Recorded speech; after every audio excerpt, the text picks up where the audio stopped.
तो पीएम किसान सम्मान निधि की 16वीं किश्त का इंतजार खत्म होने जा रहा है। प्रधानमंत्री नरेंद्र मोदी आज 16वीं किश्त जारी करेंगे। प्रधानमंत्री किसान सम्मान निधि योजना के तहत किसानों के खाते में सालाना 6,000 रुपए भेजे जाते हैं और किसानों के खाते में यह राशि हर 4 महीने के अंतराल पर 3 किश्तों में ट्रांसफर की जाती है।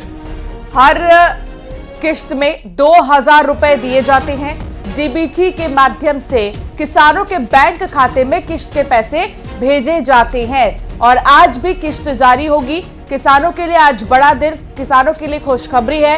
अन्नदाताओं के लिए प्रधानमंत्री आज 16वीं किश्त जारी करेंगे और 21,000 करोड़ का एक बड़ा अमाउंट किसानों के खातों में ट्रांसफर किया जाएगा और ये किसानों के लिए एक सम्मान निधि उनके जीवन को बेहतर बनाने के लिए ट्रांसफर की जाएगी उनके खातों में।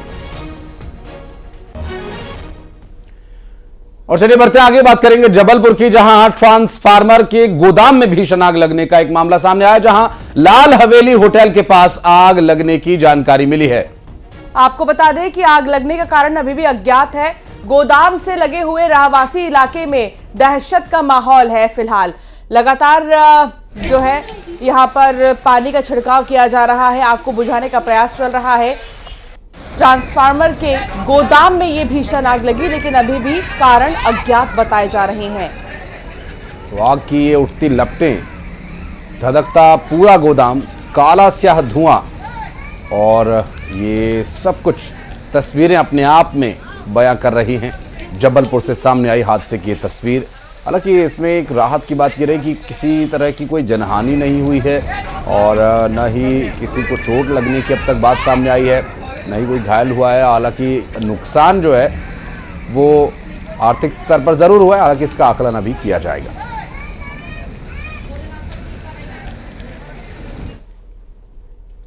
दंतेवाड़ा के बैलाडीला में ड्रिल के वक्त बड़ा हादसा हुआ है। एनएमडीसी के SP3 प्रोजेक्ट में भूस्खलन हुई है, जिसमें 4 मजदूरों की मौत की जानकारी मिल रही है और 2 मजदूरों के शव को निकाल लिया गया है। वहीं 2 मजदूरों को निकालने की अभी कोशिश और की जा रही है। दरअसल हादसे के बाद यहां हड़कंप मच गया। वहीं दबे मजदूरों को निकालने के लिए रेस्क्यू ऑपरेशन चलाया गया है। आप देख सकते हैं ये तस्वीर, और यहां पर चट्टान धंस गई, जिसकी वजह से कई मजदूर के दबे होने की भी खबर है। हादसे के बाद हड़कंप सा मच गया। रेस्क्यू ऑपरेशन फिलहाल लगातार जारी है और कोई भी अगर वहां पर दबा है तो उसे जल्दी से निकालने का प्रयास अभी भी किया जा रहा है।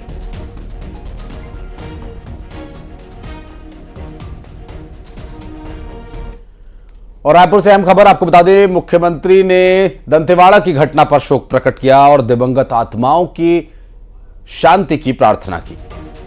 मृतकों के प्रति गहरी संवेदना जताई गई है। चट्टान धंसने की घटना पर दुख जताया है सीएम ने। सोशल मीडिया पर लिखा कि दंतेवाड़ा के किरंदुल स्थित एनएमडीसी के SP3 प्लांट में चट्टान धंसने की दुर्घटना का दुखद समाचार प्राप्त हो रहा है। और इस दुर्घटना में मजदूर भाइयों के देहावसान की अप्रिय सूचना मिली। ईश्वर से दिवंगत आत्माओं की शांति की प्रार्थना करता हूं और गहरी संवेदना व्यक्त करता हूं। जो मजदूर खदान में फंसे हैं उनका रेस्क्यू किया जा रहा है और जल्द ही उनको भी सकुशल निकाल लिया जाएगा।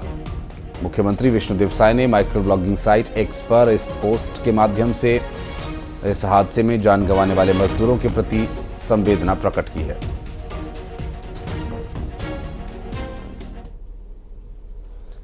एमपी के 21 जिलों में ओलावृष्टि का अलर्ट जारी किया गया है और अगले 3 दिन तक आंधी तूफान के आसार हैं।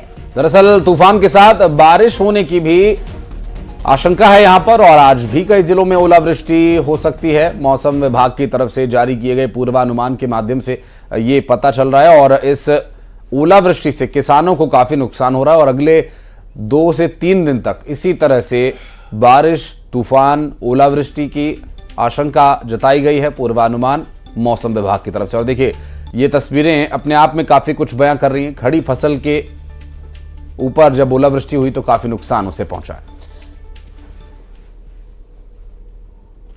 और एमपी में ओलावृष्टि से फसलों को हुए नुकसान का सर्वे होगा और मुख्यमंत्री डॉक्टर मोहन यादव ने सभी जिले के कलेक्टर्स को खराब हुई फसलों का सर्वे करने के निर्देश दिए हैं। सीएम ने कलेक्टरों से कहा है कि किसानों की समस्या को गंभीरता से लिया जाए। खराब फसलों का सर्वे कराकर किसानों को उचित मुआवजा देने की बात कही गई है। साथ ही सर्वे की मॉनिटरिंग के लिए भी सभी मंत्रियों, विधायकों और सांसदों को कहा गया है।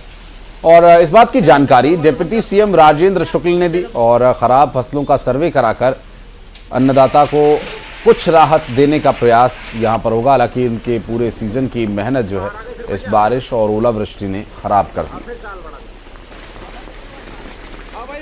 कल हुए ओलावृष्टि और अतिवृष्टि से होने वाली फसल हानि का सर्वे हेतु समस्त जिले के कलेक्टरों को निर्देश दिए जा चुके हैं और उनको ये स्पष्ट है कि कोई भी किसान जो प्रभावित हुआ है उसका सर्वे बहुत गंभीरता से के साथ किया जाए और जो भी मुआवजे का प्रावधान है उनको राहत राशि उपलब्ध कराई जाए।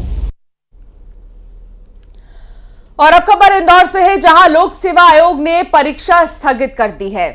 दरअसल सहायक प्राध्यापक और क्रीड़ा अधिकारी परीक्षा साल 2022 स्थगित कर दी गई है। 3 मार्च को यह परीक्षा होनी थी, लेकिन फिलहाल इसे स्थगित कर दिया गया है। इंदौर से एक बड़ी जानकारी मिल रही है। लोक सेवा आयोग ने परीक्षा को स्थगित कर दिया। सहायक प्राध्यापक और क्रीड़ा अधिकारी परीक्षा 2022 स्थगित की गई है। 3 मार्च को यह परीक्षा होनी थी, लेकिन इससे ठीक पहले इसके स्थगित किए जाने की जानकारी मिल रही है।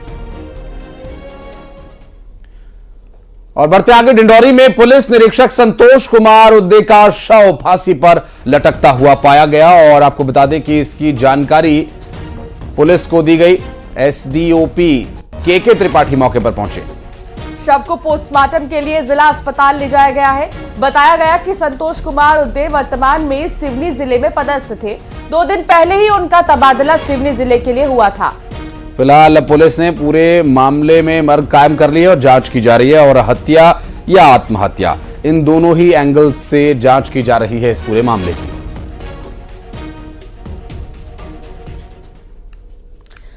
सूरजपुर में पूर्व बीएमओ ने खुदकुशी कर ली है। प्रतापपुर ब्लॉक के पूर्व बीएमओ ने आत्महत्या कर ली है। दरअसल घर में फांसी लगाकर उन्होंने खुदकुशी की। आपको बता दें कि आत्महत्या के कारण अब तक पता नहीं चल पाए, जिसमें डॉक्टर AK विश्वकर्मा ने खुदकुशी की बताया जा रहा है और सुसाइड नोट भी यहां से बरामद हुआ है। और इस पूरे मामले की जांच में फिलहाल पुलिस जुटी हुई है। सूरजपुर से सामने आया यह दुखद मामला पूर्व बीएमओ की खुदकुशी का, जिसमें सुसाइड नोट का सारी परिस्थितियों का आकलन कर पुलिस तफ्तीश में जुटी हुई है। और सीधी से भी एक दुखद मामला सामने आया, जहां 2 नाबालिगों ने फांसी लगा ली और फांसी लगाकर आत्महत्या कर ली। महुआ के पेड़ से लटका मिला था शव। एक ही फंदे से दोनों ने फांसी लगाई है। रिश्ते में दोनों है चचेरी बहनें।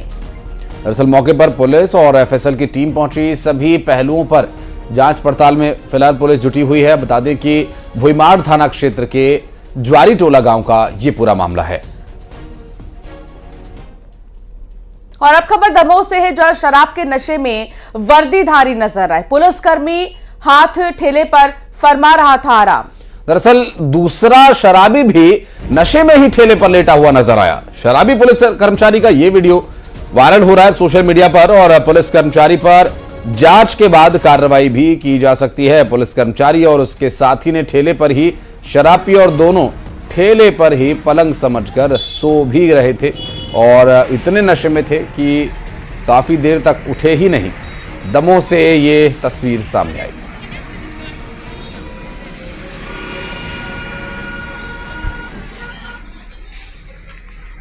तो वहीं गरियाबंद में सड़क हादसे का वीडियो सामने आया है। ट्रक ने बाइक को जोरदार टक्कर मार दी और फिर रोकने के बजाय वो 1 किलोमीटर तक ट्रक में फंसी हुई बाइक को घसीटता हुआ अपने साथ ले गया। और हादसा नेशनल हाईवे 130C मजरकता के पास हुआ है और इधर पुलिस पूरे मामले की छानबीन कर रही है। CCTV वीडियो सामने आने के बाद पता चला कि 1 किलोमीटर तक वो ट्रक उस शख्स को घसीटता हुआ ले गया।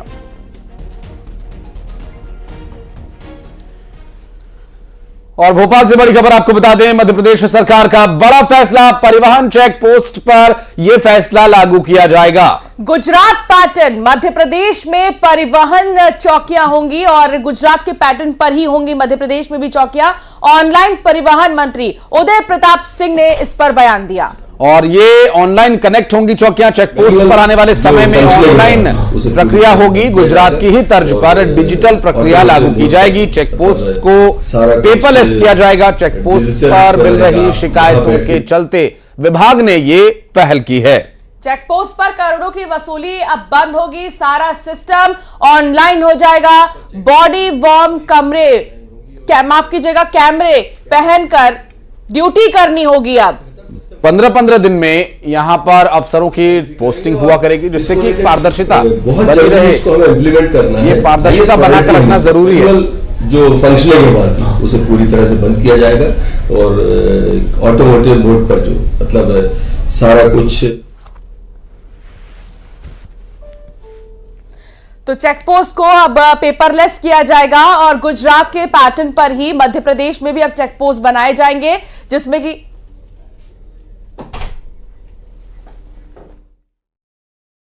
बिलासपुर की जहां तिफरा फ्लाईओवर पर कार पलट गई और ये बड़ा हादसा होने से बच गया। दरअसल तिफरा फ्लाईओवर पर कार जरूर पलटी, लेकिन कार सवार लोग सुरक्षित हैं। हल्की फुल्की चोट उन्हें जरूर आई है। जब हादसा हुआ तो यहां पर बारिश हो रही थी। खबर मिलने के बाद पुलिस मौके पर पहुंची और बारिश में हुए इस हादसे में जो लोग घायल हुए उन्हें अस्पताल पहुंचाया गया। लेकिन राहत की बात यह रही कि सभी को हल्की चोट आई है और ये बिलासपुर से पूरा मामला सामने आया। तिफरा फ्लाईओवर पर दुर्घटनाग्रस्त हुई गाड़ी, जहां कार सवार लोगों की बाल बाल जान बची है।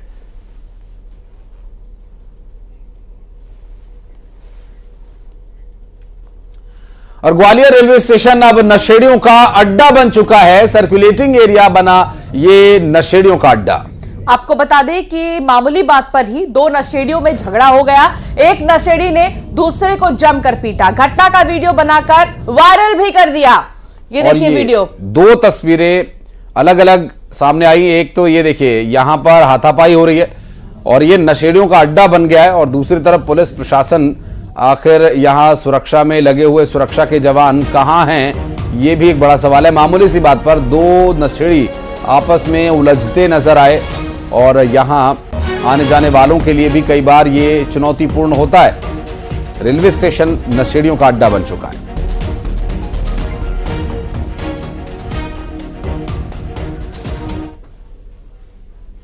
और खबर सूरजपुर से, जहां बिहारपुर के सरकारी स्कूल खैरा में आकाशीय बिजली गिरने का एक मामला सामने आया, जिसमें एक छात्र की मौत हो गई है। वहीं 4 स्टूडेंट और एक नर्स गंभीर रूप से घायल हुए हैं, जिन्हें सामुदायिक स्वास्थ्य केंद्र में भर्ती किया गया है, जहां से इन्हें अब जिला अस्पताल रेफर किया गया।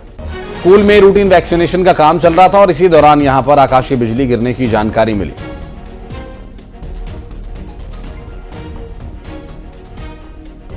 हमारा बिहारपुर क्षेत्र में प्राथमिक शाला ग्राम पंचायत खैरा और उसका एक रेडियापारा प्राथमिक शाला है। वहाँ पे रूटीन वैक्सीनेशन चल रहा था, बच्चे बाहर थे और उसी दौरान आकाशीय बिजली गिरी। 5 बच्चे उससे झुलसे, एक नर्स भी झुलसी है और दुर्भाग्यजनक तरीके से एक बच्चे की डेथ भी हो गई है, जैसा खबर मुझे मिल रहा है। मेरे वहाँ पे बीओ पहुँच गए हैं और सीएससी लोग हैं। 4 बच्चे झुलसे हुए हैं जो सेफ हैं, ऐसा बता रहे हैं। कभी वो अस्पताल में भर्ती हैं और सेफ हैं। बैतूल से खबर आ रही है, जहां शादी से इनकार करने पर युवक ने जहर खा लिया। बता दें कि मंगेतर ने शादी से इनकार किया तो शख्स ने जहर खाकर आत्महत्या की और खुदकुशी से पहले व्हाट्सएप पर इनकी बातचीत हुई थी। मंगेतर के घर जाकर इस शख्स ने जहर खा लिया। निजी अस्पताल में इलाज के दौरान युवक की मौत हो गई है। पुलिस मामले की जांच भी कर रही है। अब तक की जांच में यही पता चला है कि मंगेतर ने शादी से इनकार कर दिया तो युवक डिप्रेशन में चला गया और उसने जहर खा लिया। अब युवक की मौत भी हो गई है। लगातार पुलिस मामले की जांच कर रही है। और आज दिल्ली में बीजेपी की एक बड़ी बैठक होनी है। दरअसल 8 राज्यों की कोर कमेटी की यह बैठक काफी महत्वपूर्ण मानी जा रही है। लोकसभा चुनाव के प्रत्याशियों पर मंथन किया जाएगा। एमपी में टिकट वितरण को लेकर भी मंथन होगा। आपको बताते चलें कि इस बैठक में जहां अमित शाह, जेपी नड्डा, बीएल संतोष मौजूद रहेंगे, वहीं मुख्यमंत्री डॉक्टर मोहन यादव भी शामिल होंगे। भारतीय जनता पार्टी के मध्य प्रदेश के प्रदेश अध्यक्ष वीडी शर्मा और हितानंद शर्मा भी यहां मौजूद रहेंगे। सह संगठन महामंत्री शिव प्रकाश भी इसमें शामिल होंगे। तो अमित शाह ने हाल ही में एमपी का दौरा भी किया था। उसके बाद ये बैठक और भी ज्यादा खास मानी जा रही है, क्योंकि पदाधिकारियों के साथ बातचीत कर जो भी चर्चा हुई है उसको इस बैठक में जरूर शेयर किया जाएगा और साथ ही आने वाले समय में लोकसभा चुनाव के मद्देनजर प्रत्याशियों पर भी चर्चा की जाएगी। लोकसभा चुनाव को लेकर छत्तीसगढ़ बीजेपी की आज रायपुर में बड़ी बैठक होने जा रही है। दरअसल प्रदेश अध्यक्ष किरण सिंह देव और पवन साय इस बैठक में मौजूद रहेंगे। प्रदेश सह प्रभारी नितिन नवीन भी बैठक में मौजूद रहेंगे और इस बैठक में लोकसभा प्रत्याशियों के नामों पर चर्चा होगी। यह बैठक कुशाभाऊ ठाकरे परिसर में होगी। मार्च के पहले हफ्ते में बीजेपी लोकसभा प्रत्याशियों की लिस्ट जारी कर सकती है और इसीलिए कहा जा रहा है लगातार बैठकों का सिलसिला हर राज्य में आप देखेंगे, मध्य प्रदेश के साथ साथ छत्तीसगढ़ में भी।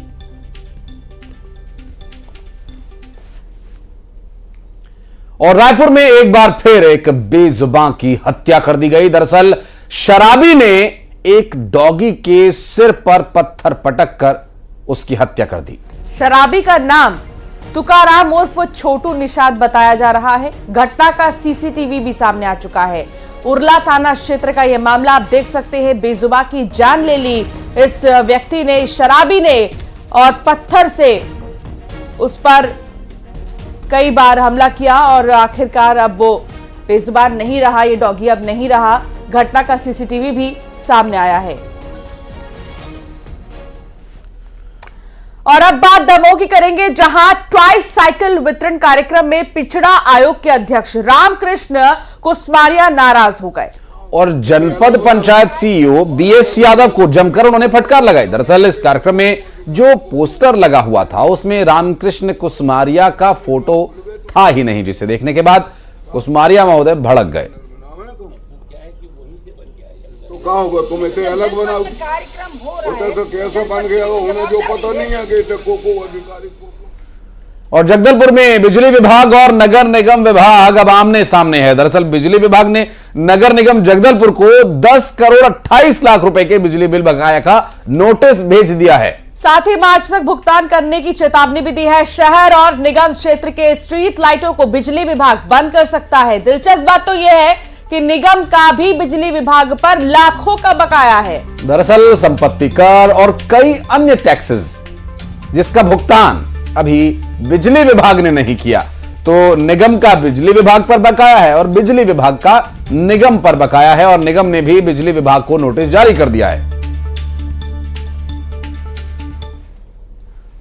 और 7 बजे की खबरों में एक छोटे से ब्रेक के लिए रुकना होगा। कुछ और खबरें ब्रेक के उस पार।